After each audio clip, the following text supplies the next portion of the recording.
we've got a panel coming up next, and it's interesting because the title is Europe Takes the Lead, Clarity, Innovation, and the Bitcoin Advantage. I find that kind of an ironic title because over here in Europe, especially in Britain maybe, we've been looking across at the United States for the last 10 years thinking, those guys are way ahead of us. But are they? So let's find out. Let's get the panel up here. So if we could just get the graphics up, guys, so people know where they need to come and sit, because I've got an order of play here, but I don't know if it's going to be the same order of play there. So Harald, you're first up. Harald Rauter, please, round of applause. Adolfo Contreras. Freddie New. And František Vinopal. Harald, over to you. Ladies and gentlemen, good morning, and welcome to this morning session on European Bitcoin regulation. And I was joking yesterday with Matthias. I said, I thought we were friends, and then you have me moderate a panel on Bitcoin regulation in the morning. But of course, I'm joking. We will make this as interesting and as relevant for you as possible. How do we start this? I think this conversation is timely because two factors, I think, make this conversation timely. The first one is, as Daniel has said, the US is clearly leading. They've taken the headlines, they've pushed forward with regulatory clarity, and it's sort of, put everybody on their heels, including Europe. And the second part of the equation is that Europe is not necessarily known for advancing A, positive, and B, fast regulation. So, but maybe there is happening more under the hood, and I have a great panel here that can provide different perspectives from an industry perspective, from an outside perspective, and from a countryside perspective on what's actually going on. And we will have this discussion to leave no stone unturned, hopefully, and see what are the tail and the headwinds of Bitcoin adoption in Europe.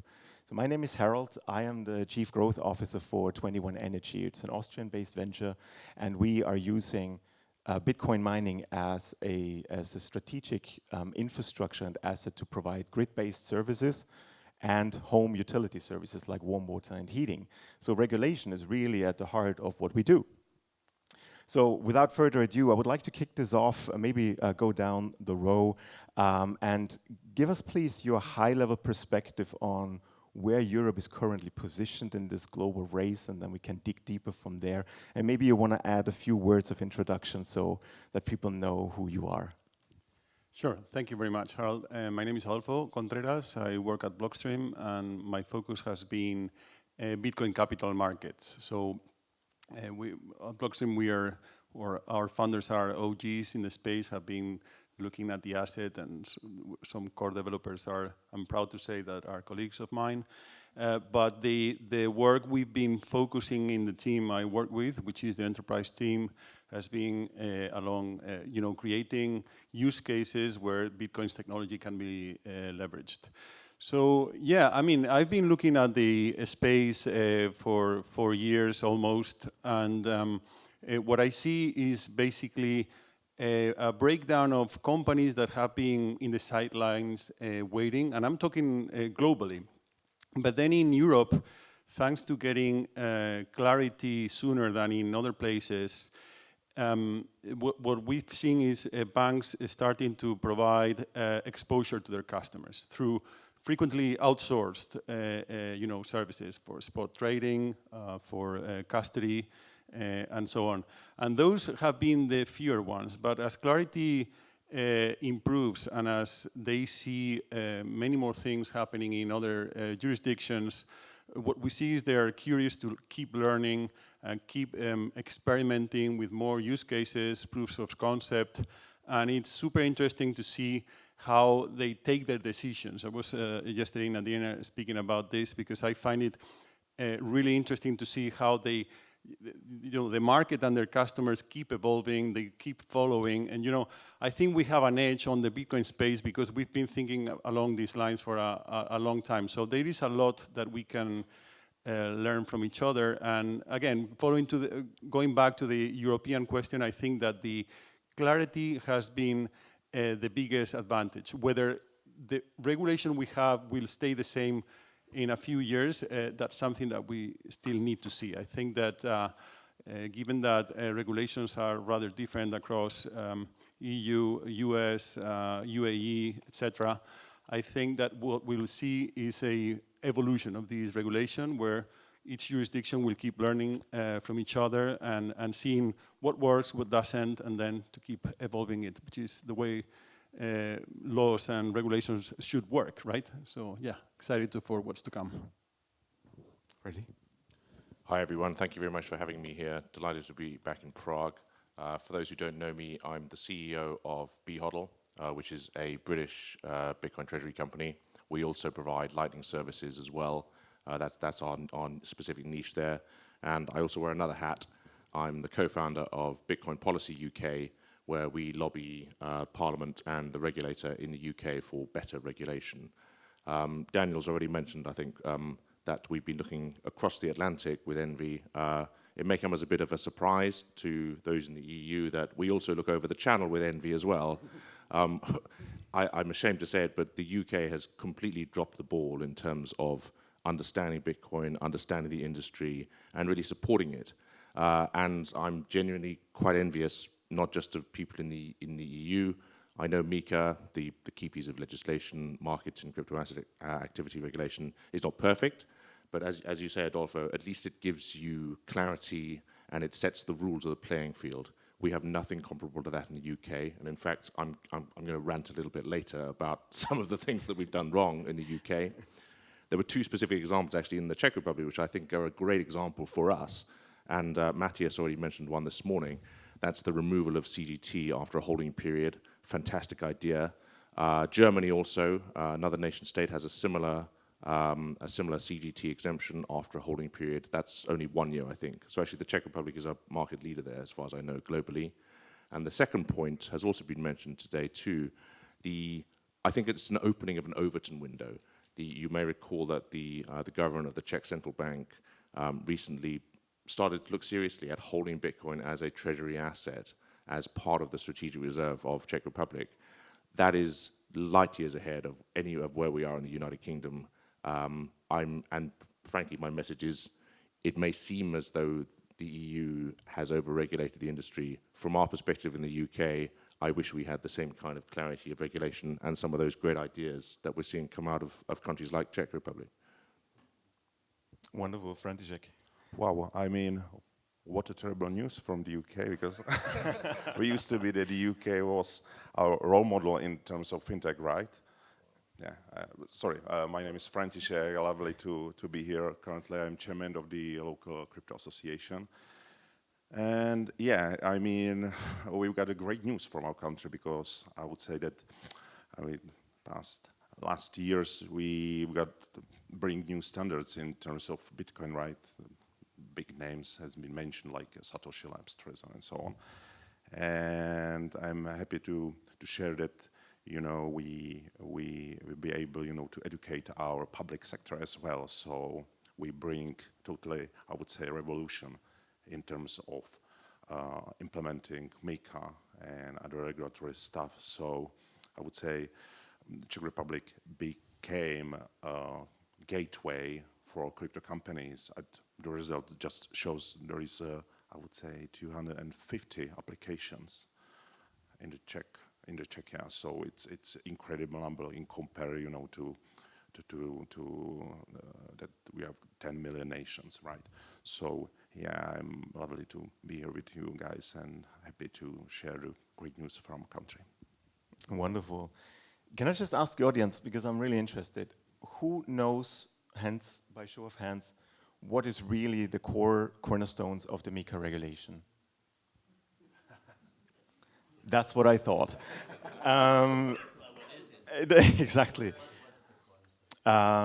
Freddie, I would like to hand this to you, because I think when we talk about the regulation as a whole, we need to break this also down to the individual regulations that actually matter. Yeah.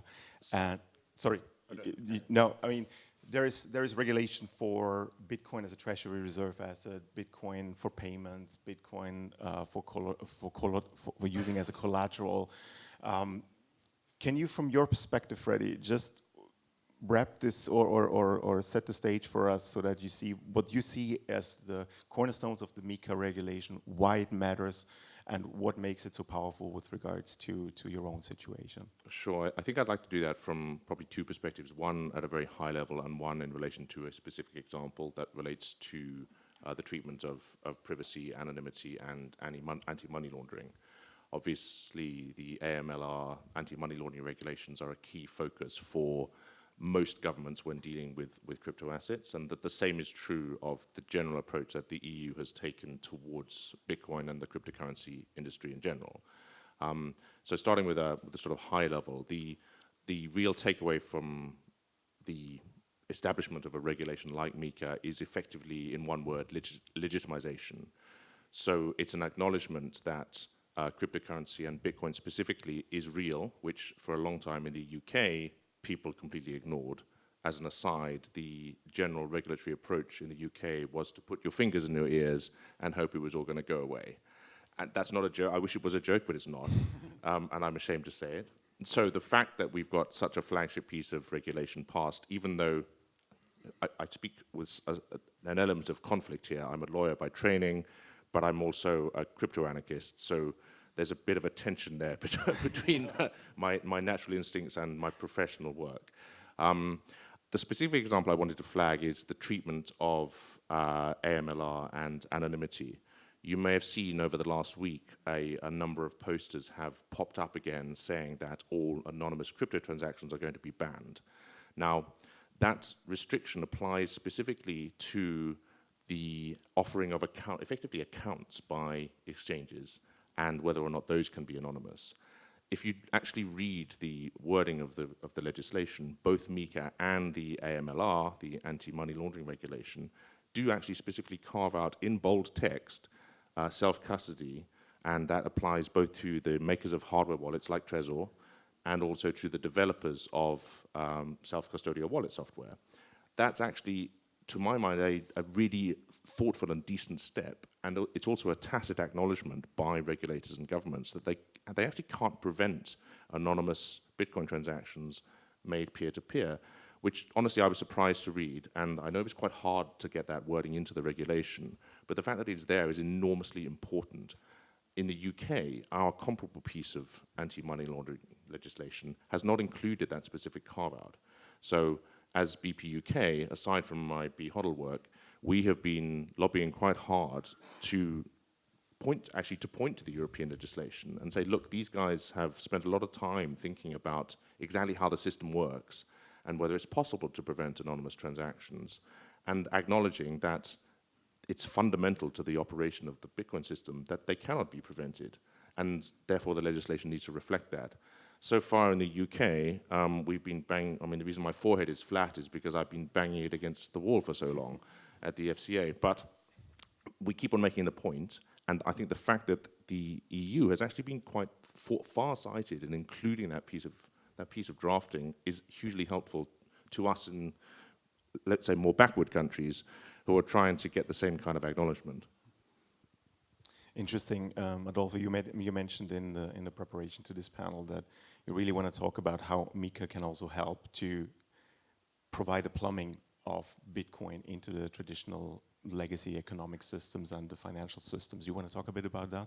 Yeah, what I'm most interested in lately is the fact that I think that we, on the Bitcoin side of things, can provide a lot of signal to capital markets when they want to experiment with this technology, right? When issuing assets, borrowing and lending, tokenization of securities, all these many use cases that are popping up.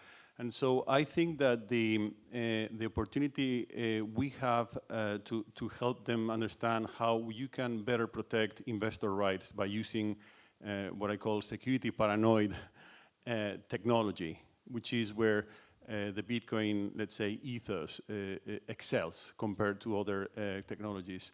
I'm super interested in also helping the banking side of things understand how this technology is really about scaling trust. You know, it's really about letting people cooperate beyond necessarily the borders of laws, right? We are used to laws being, on regulations being the main driver for capital markets, and that's why they have only been able, the capital markets have only worked among mostly Western countries.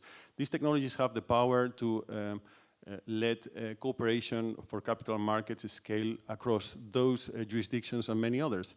And so there are many things that we can teach, let's say, the TradFi about our technology, and vice versa. There are many things that in the Bitcoin space we completely ignore from what banks are doing. And so I'm very excited about this process of learning from each other, also jurisdictions learning from each other, and also even TradFi learning from what some developing countries are doing really, really good, so really, really well. So excited about these convergence of things going on, and especially about the learning curve, which is what I enjoy the most.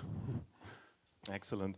František, I have a question to you, because this is, I think, one specific predicament that is very unique for Europe. It's a very top-down regulatory environment, but the regulatory environment as such is also very fractured. So you are, for instance, a country that is part of the European Union, but not of the Eurozone. So there's always a tension between coherence in terms of regulation and scattering of regulation, and that poses risks or uncertainties, but also opportunities. How do you perceive that from a Czech point of view? Well, I mean, from our point of view, we are quite happy that we are not part of the Eurozone, and it's because, the regulatory supervision from the ECB, right? Because our central bank has its own supervisory guidelines and so on. So we are free, to, for example, to treat Bitcoin as an asset and as a currency as well. I don't know if you're aware that there is tens of thousands places in Czech Republic where can you pay by Bitcoin through Lightning Network. So there are some, I would say, regulations in our legal order that provides you some type this type of use of Bitcoin, because from the MiCA perspective and from the ECB perspective, the Bitcoin is just an asset, right? But this is not, the original idea of Bitcoin. It's, to building alternative payment system, without the central counterparty, which, in terms of head of central bankers from the Frankfurt, it's unmanageable. So, the Czechia, we called ourselves as Bohemian people, right?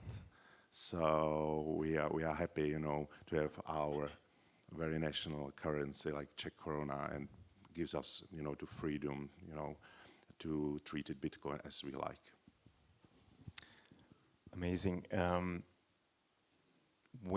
This all sounds almost too good to be true, the way we talk about it right now. So if you look a bit into the future, which type of risks do you see? Where could we still mess this up? And what are the key areas that we need to pay attention to as this asset develops in Europe? If that's okay, I will speak about the stablecoin thing, which is top of mind for so many people. I think that's where the biggest failure in terms of what the EU is doing in terms of regulation is going to happen. I think that the fact that Tether has been growing so spectacularly, as well as some other stablecoins, has made many believe that this is going to be a party for everyone issuing these stablecoins. But I think that where Tether is solving the biggest problems is there where dollars are simply scarce or difficult to access, right? And that is in most emerging countries where there are no those intermediary institutions that help, let's say, protect those investor rights or holder rights in this case.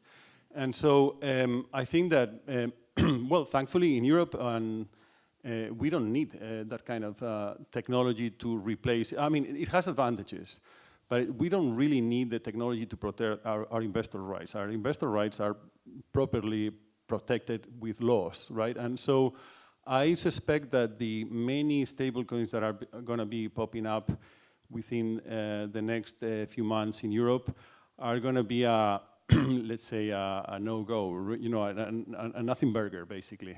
Nothing is really, I mean, I think that it's important, and most people are focused on the delivery versus payment problem, being able to pay, you know, for your assets within a blockchain, you know, avoiding the counterparty risk and so on. But there is no way, I don't see a market for, you know, 20, 30 stablecoins within Europe. I just don't see that happening. And so there should be eventually a winner that is neutral, global, and so on. You know, and I bet, you know, most of you and I will agree that that is most likely Bitcoin, right? And so, yeah, I don't see a market for so many stablecoins, and I predict that is, you know, the lowest hanging fruit in terms of what needs to be changed within Europe. Freddie, you have an eagle eye on Europe from your perspective. Well, this is probably an area that you're better qualified to speak to than I am. But I would say, if I had to put it into sort of one thematic area that's not perhaps not financial, it would be a failure by Europe to understand the advantages of Bitcoin mining. So we have, just reeling off a few examples, we obviously have a fantastic district heating system being tried in Finland. Norway, on the other hand, not EU but EFTA, Norway is looking to institute a ban on new mining operations, even with their excess and cheap energy, which is very, very misguided and you know, going down the wrong path in my view. In France, there was recently a proposal made to mine with excess nuclear generation during periods when the grid does not need that power, which to my mind would have been a very far-sighted way of exploiting that excess energy. And as you know, how stable baseload, you know, fantastic when it's not being needed by the grid. And again, you will talk in more detail than I will. That was ignored. And over the other side of the channel, we are seeing. I mean, I criticize France, but the UK is way behind France. So for those of you who may not be aware, in the UK we have a very large amount of excess wind power. Just to put some numbers on that. So far this year, for 37% of the time, all of our Scottish wind power was literally being paid not to generate power. So not only were they turned off, they were being paid to be turned off, which is utterly idiotic. And our advocacy organization is finding it very, very hard to break through to governments to try and make the case that we should be using that excess power to mine Bitcoin rather than, you know, my domestic electricity bills are some of the highest in the developed world simply because we are paying these wind farms to turn off. Whereas we have an industry which would be willing to enter into power purchase agreements in the same way that is happening elsewhere in the world and really exploit that. And then putting specific detail on that, the last piece of evidence that we gave to ESMA, the European Securities and Markets Authority, related to exactly those points. Some European countries, I think, are being more far-sighted and more thoughtful about integrating the mining industry into their energy grids, and some are not. But I'd love to see a coordinated effort among all of us to try and make those cases to each of our national governments. I mean, it's quite tricky, you know, to talk about the Bitcoin mining in time of conflict, you know, between the Russia and Ukraine, because, you know, this cause the energy prices are extremely high, you know. So in terms of, I would say, from the economic perspective, we are rely on the Russian energy, you know, for so many decades and for so many years. So, I mean, from the, I would say, our local perspective and European perspective, it's essential that we've got the leaders in terms of producing hardware and software for Bitcoin mining, like we share this name, like brains, and this is it. We've talked a lot about regulation. If you put yourself now into your shoes, who are running private businesses, how confident are you to do this leap of faith to run a business now, a Bitcoin business now on the European continent? on a scale from 1 to 10? And do you think it's going to go up and going to become more robust, or do you still see risks in terms of operating a business? And a follow-up question maybe, because we are running out of time as well. How ready is Europe really to compete in the global market for adoption? And is this sort of a winner-takes-it-all risk that leaves European continent behind? Or is there a second best that can actually compete in the global race for adoption? I think what we will see is a convergence to regulating the least. This is the way I see it. And the reason is because, with software and cryptography, we're, again, protecting investor rights, reducing the need for laws, not eliminating it. And that's why it works in countries where, rule of law is poor. Right? And when you consider that into the equation, what you realize is that since the use cases where this technology will thrive are emerging countries, I think that what we'll see is that the US, the EU, the UAE will slowly converge to realizing that why should we be putting additional regulation on top of something that is already protecting investor rights? It's like putting a round peg on a square hole in a way. Right? And so this is the way I'm looking at it right now. I have changed my mind, by the way, quite a few times. So I may change my mind in a few other months. But this is the way I look at it right now. I also see that the UAE is more advanced. There are internal issues, but in terms of regulation, I think they are taking the best approach at this point. And I look forward to seeing when the regulators realize. But in the EU, what I see as well is willingness to learn and to change things. And I think it's the most important part of it all. Well, Adolfo, I hope we do see some convergence. To the initial question, it's frankly harder to run a Bitcoin business in the United Kingdom now, I think, than in the EU. And a key reason for that is that our regulator has classified Bitcoin as a restricted mass market investment. And that has a lot of negative downstream effects. A key one of those is that it's borderline impossible for you to advertise as a Bitcoin business in the United Kingdom, because every advert that you put out may be deemed a financial promotion. And if you don't have those properly approved and cleared, then you're liable to fines and exposed to material financial risk. And in order to comply with those, there's a very high cost of compliance in terms of legal fees particularly. And we're seeing a lot of European businesses looking at the UK market and saying, actually, it's not worth the cost of compliance for a market that small. So I suppose that's an answer to both questions. I hope we see some convergence in regulation. And also, if I were to have to choose, I'm proud that we're based in the UK, but frankly, it might be easier for us if we weren't. My answer is quite simple. If you would like, to establish a Bitcoin business in Europe, you shall choose Czech Republic. But result shows, as I mentioned, there is 250 applications right now in the Czech National Bank, which is our local regulator. It's impressive number. In compared to Slovakia, there is 2, maybe 3. In Germany, 10, 15. In Czech Republic, 250.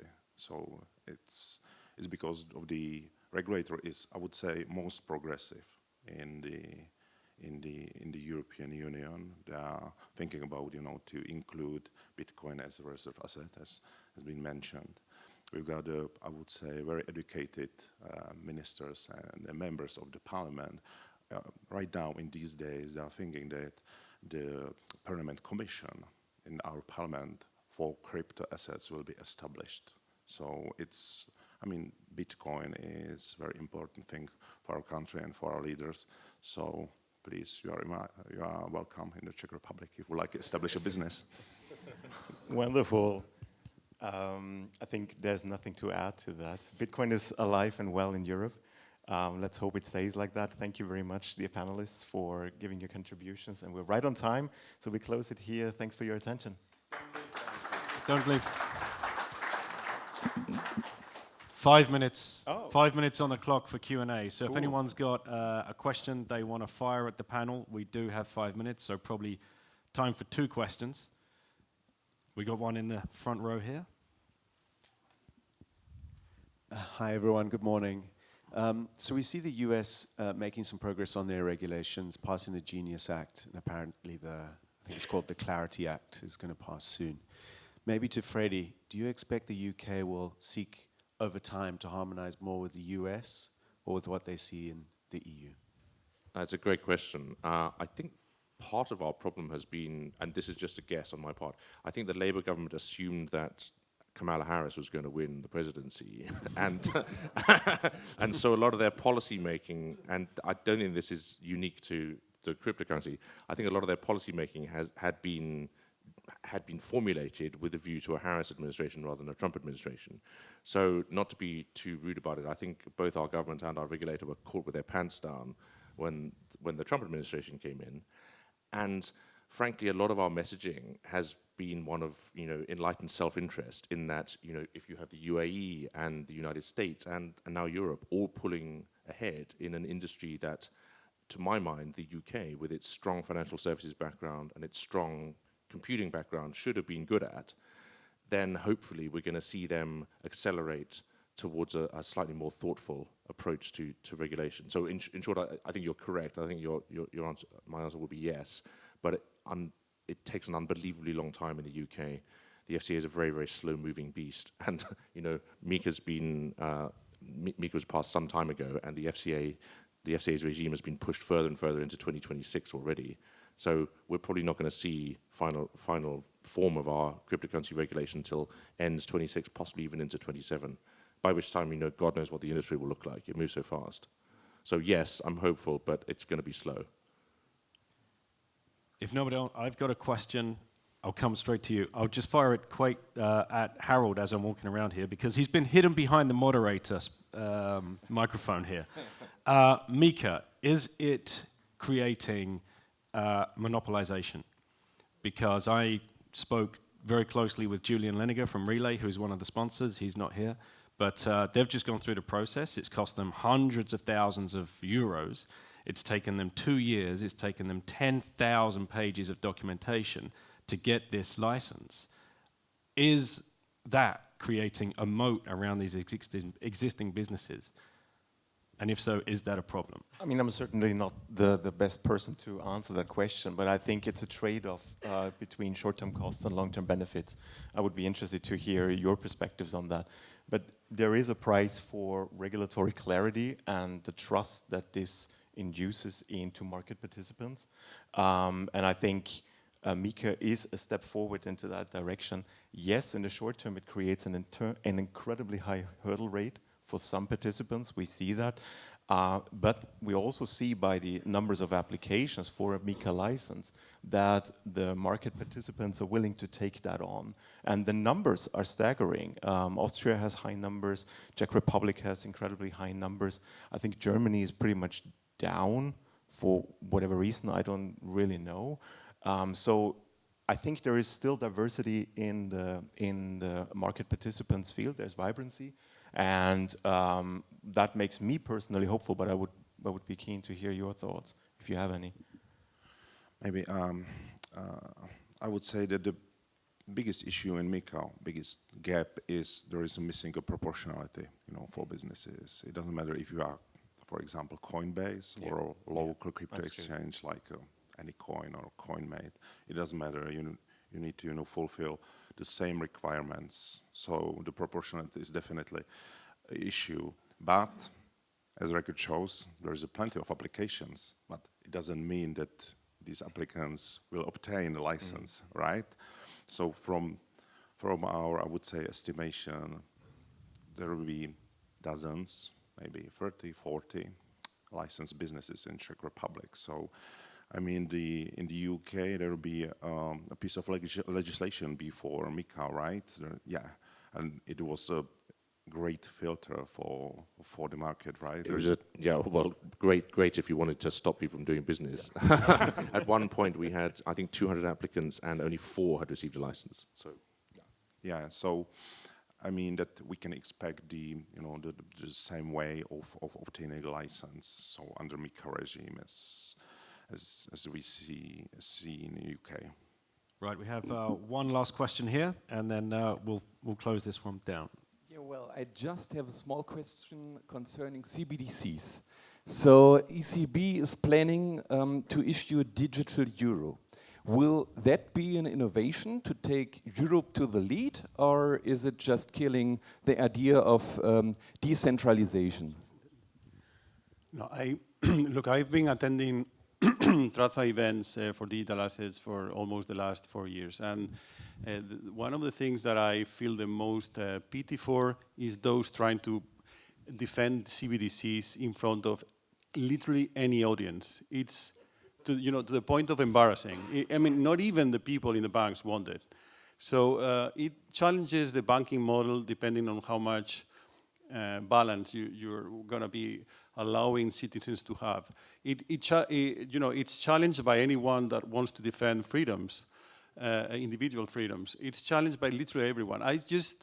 I struggle so much to think of a scenario where this is actually going to happen that at this point, I'm not even paying attention, to be honest. Not that that you shouldn't, but it's really hard to figure out how this is going to happen in a way that is not going to have everyone against it. So, yeah, I'm very much a struggle about it. I feel no pity for them whatsoever. I'm a much more horrible person than Adolfo. We campaign quite strongly against CBDCs in the United Kingdom. As you correctly say, they will potentially disintermediate commercial banks, so the commercial banks aren't on side. Our own House of Lords in the UK spent a lot of time on a report, and the report was called CBDCs, a Solution in Search of a Problem. And it was authored by an ex-governor of the Bank of England. So I think there's a lot of noise from people who want to control people's spending, but anyone who wants to have control of their own money and to spend their own money as they see fit should fight them with tooth and nail as hard as, and we will defeat them. I don't think we will see them either in the EU or in the UK. Awesome. Wonderful. Thank you very much, guys. Great panel. Thank you.